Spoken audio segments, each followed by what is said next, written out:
হরে কৃষ্ণ। সুধী সম্মানিত ভক্ত সজ্জন মণ্ডলী, আমরা এর পূর্বে অনেক হিতোপদেশমূলক আমরা কাহিনী শ্রবণ করেছি। তো অহংকার হচ্ছে আমাদের ধ্বংসের মূল কারণ। তো অহংকার মানুষকে কিভাবে আমাদেরকে ধ্বংস করে তা আমরা পৌরাণিক কাহিনীর মধ্য দিয়ে আমরা শ্রবণ করব।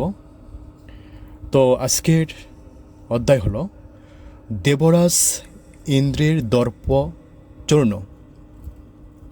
আমরা অবগত আছি দেবরাজ হচ্ছেন স্বর্গের রাজা। তার অহংকার করার ফলে কিভাবে তার এই দম্ভ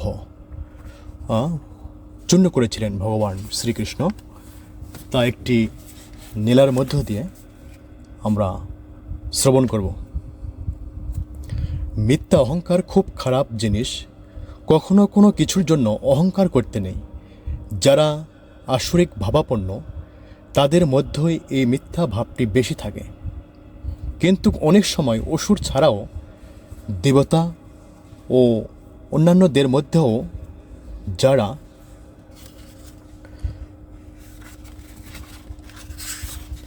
উচ্চ পদে আসেন, যারা উচ্চ পদে রয়েছেন, তাদের উচ্চ পদের ক্ষমতার গৌরবে তারা অহংকারে হয়ে ওঠে।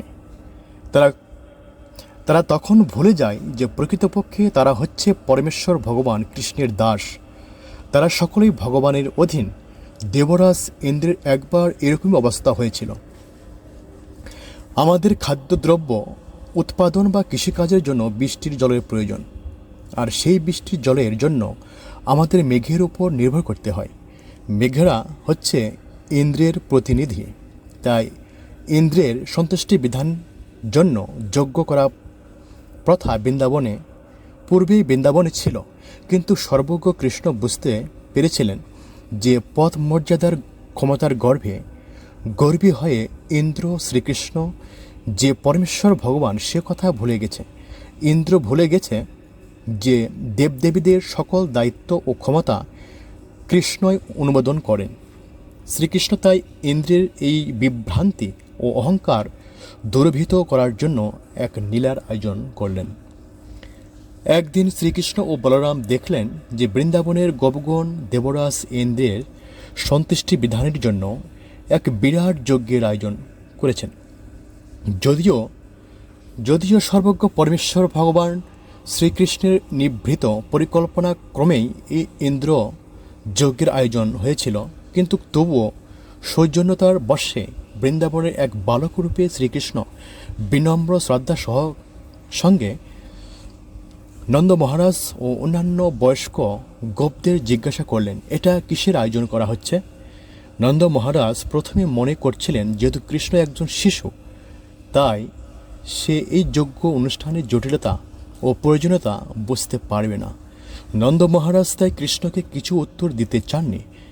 কিন্তু কৃষ্ণ নাছর বান্দার মতো বারবার প্রশ্ন করে এই যুক্তি দেখালেন যে মানুষ পূর্ণ জ্ঞান সহকারে কর্ম করেন তিনি পূর্ণ ফল প্রাপ্ত হন, কিন্তু যারা না জেনে কর্ম করছেন তারা পূর্ণ ফল ভোগ করতে পারেন না। তাই যজ্ঞের যথার্থ উদ্দেশ্যটি কৃষ্ণের জানা থাকা উচিত। তখন নন্দ মহারাজ কৃষ্ণকে বুঝিয়ে বলতে লাগলেন, আমাদের জীবনের জন্য জল অত্যন্ত প্রয়োজনীয়। জল ছাড়া আমরা কৃষিকাজ করতে পারি না। তাই যদি বৃষ্টি না হয় তাহলে আমরা জীবন ধারণ করতে পারি না। যেহেতু ইন্দ্র হচ্ছে বৃষ্টির দেবতা নিয়ন্তা এবং মেঘারা হচ্ছে ইন্দ্রের প্রতিনিধি, তাই ইন্দ্রের কৃপার ফলে বৃষ্টি হয়। অতএব বৃষ্টির দেবতা ইন্দ্রের প্রতি আমাদের এইভাবে কৃতজ্ঞতা প্রদর্শন করা কর্তব্য। নন্দ মহারাজ ও গোপগণের এই যুক্তি খণ্ডন করে কৃষ্ণ ইন্দ্রের উদ্দেশ্যে নিবেদিত সেই যজ্ঞ বন্ধ করার কথা বললেন। কৃষ্ণ তার মতের সপক্ষে প্রধানত প্রধানত দুটি যুক্তি দেখালেন। এক নম্বর হচ্ছে পার্থিব উন্নতি সাধনের জন্য কোনো দেবদেবীর পূজা করা প্রয়োজন নেই। দেবদেবীদের পূজা করে যে ফল লাভ হয় তা ক্ষণস্থায়ী এবং অল্পবুদ্ধি সম্পূর্ণ লোকেরাই কেবল এই ধরনের ক্ষণস্থায়ী ফল লাভে উৎসাহী। যে সমস্ত অনিত্য ফল এই দেবদেবীদের পূজা করে লাভ হয় তা পরমেশ্বর ভগবানের আদেশ অনুসারে মঞ্জুর হয়ে থাকে। পরমেশ্বর ভগবানের অনুমোদন ছাড়া কোনো দেবদেবী কাউকে কিছু দিতে পারেন না। বরং এই ইন্দ্র যজ্ঞ বন্ধ করে বৃন্দাবনের গোবর্ধন পর্বতের উদ্দেশ্যে তিনি যজ্ঞ করতে বললেন। অবশেষে আরও নানা যুক্তি ও কথাবার্তার পর নন্দ মহারাজের নেতৃত্বে বৃন্দাবনের সরল চিত্ত গোপগণ কৃষ্ণের প্রস্তাব মেনে নিয়ে ইন্দ্রের উদ্দেশ্যে যজ্ঞ করার প্রয়োজন বাতিল করে তারা গিরি গোবর্ধনে পূজা করলেন এবং তাকে প্রদক্ষিণ করলেন। কৃষ্ণ তাদের বললেন, যজ্ঞের জন্য সংগৃহীত সমস্ত শস্য এবং ঘি দিয়ে খুব ভালো করে খাবার, যেমন পুষ্পান্ন, ডাল, হালুয়া, পাকোড়া, পুরি, মিষ্টান্ন, রসগোল্লা, সন্দেশ, লাড্ডু ইত্যাদি গিরিরাজ গোবর্ধনকে উৎসর্গ করে সকল শ্রেণীর জীবের মধ্যে এই প্রসাদ বিতরণ করা হোক। অতঃপর কৃষ্ণের প্রস্তাব অনুযায়ী গোবর্ধন পূজার সমস্ত অনুষ্ঠান যথাযথভাবে সম্পন্ন হলে শ্রীকৃষ্ণ স্বয়ং এক বিরাট দিব্যরূপ ধারণ করে বৃন্দাবনের আদিবাসীদের কাছে ঘোষণা করলেন যে তিনি হচ্ছেন গোবর্ধন পর্বত। আর তারপর কৃষ্ণ সমস্ত নৈবেদ্য ভোজন করতে লাগলেন। যেহেতু এটি ছিল একটি লীলার প্রকাশ, তাই একই সঙ্গে কৃষ্ণ দুটি রূপে প্রকাশিত ছিলেন। একদিকে যেমন তিনি গোবর্ধন পর্বতের বিগ্রহের রূপ পরিগ্রহ করেছিলেন, আবার বৃন্দাবনের শিশু কৃষ্ণ রূপেও ব্রজবাসীদের সঙ্গে সেই বিগ্রহকে তিনি প্রণাম করতে লাগলেন। এদিকে অহংকারী ইন্দ্র যখন জানতে পারলেন যে তার উদ্দেশ্যে বৃন্দাবনের গোপেরা যে যজ্ঞের আয়োজন করেছিলেন কৃষ্ণ তা বন্ধ করে দিয়েছেন, তখন তিনি অত্যন্ত ক্রুদ্ধ হয়ে প্রলয়ঙ্কর সাম্বার্তক মেঘকে আহ্বান করে বৃন্দাবনের উপর প্রবলভাবে বাড়ি বর্ষণ করে সেই অঞ্চলকে সম্পূর্ণভাবে প্লাবিত করতে নির্দেশ দিলেন। পথ মর্যাদার মোহে আসরিক ভাবাপন্ন হয়ে ইন্দ্র মনে করেছিলেন যে তিনিও সর্বশক্তিমান পরমেশ্বর, তাই তিনি পরমেশ্বর ভগবান কৃষ্ণের সঙ্গে প্রতিদ্বন্দ্বিতা করতে চেয়েছিলেন। অহংকারে অন্ধ ইন্দ্রিয় বৃন্দাবনের শিশু কৃষ্ণকে একজন সাধারণ মানুষ বলে ভুল করেছিলেন, আর সেই কৃষ্ণের কথায় নির্ভর করে তার যজ্ঞ বর্জন করার জন্য বৃন্দাবনবাসীদের অদ্বৈত দর্শন করে ক্রুদ্ধ হয়ে উঠলেন।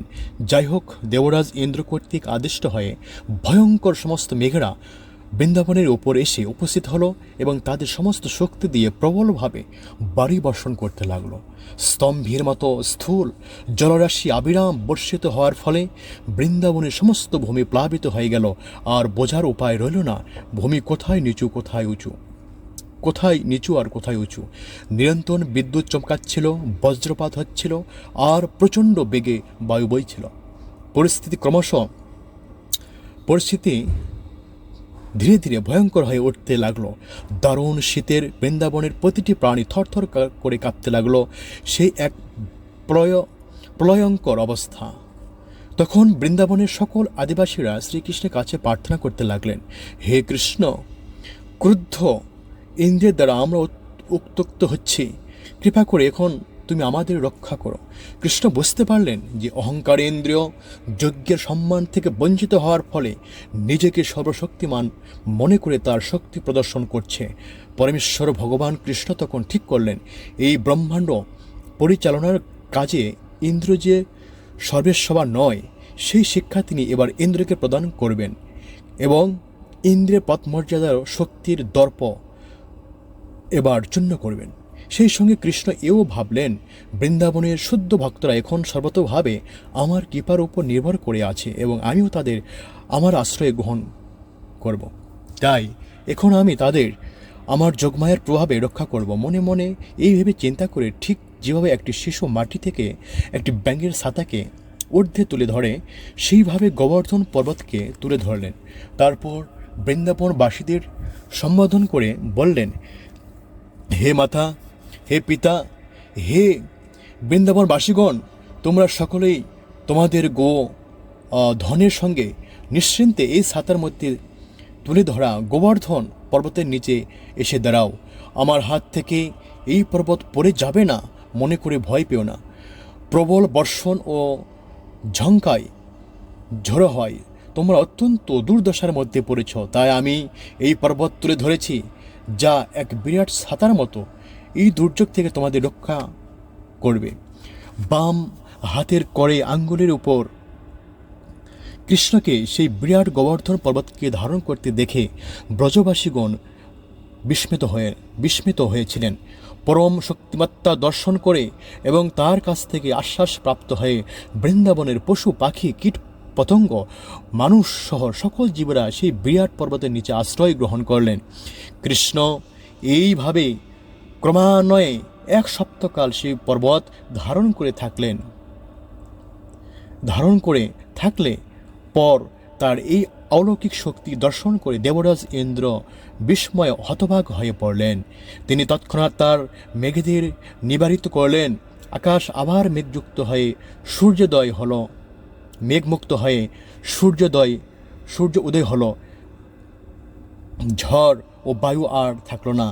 এরপর আর কোনো ভয় নেই দেখে কৃষ্ণের নির্দেশে বৃন্দাবনবাসীরা গোবর্ধন পর্বতের নিচ থেকে বেরিয়ে এলে পরমেশ্বর ভগবান শ্রীকৃষ্ণ পুনরায় গিরি গোবর্ধনকে আগের মতো স্বস্থানে স্থাপন করলেন।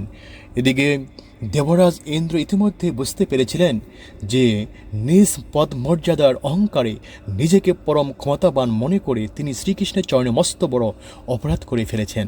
আসলেই ইন্দ্র প্রথমে বিশ্বাস করতে পারেনি যে শ্রীকৃষ্ণ এইভাবে বৃন্দাবনে সাধারণ গোপীদের সঙ্গে একজন সাধারণ নরশিশুর মতো লীলাবিলাস করতে পারেন।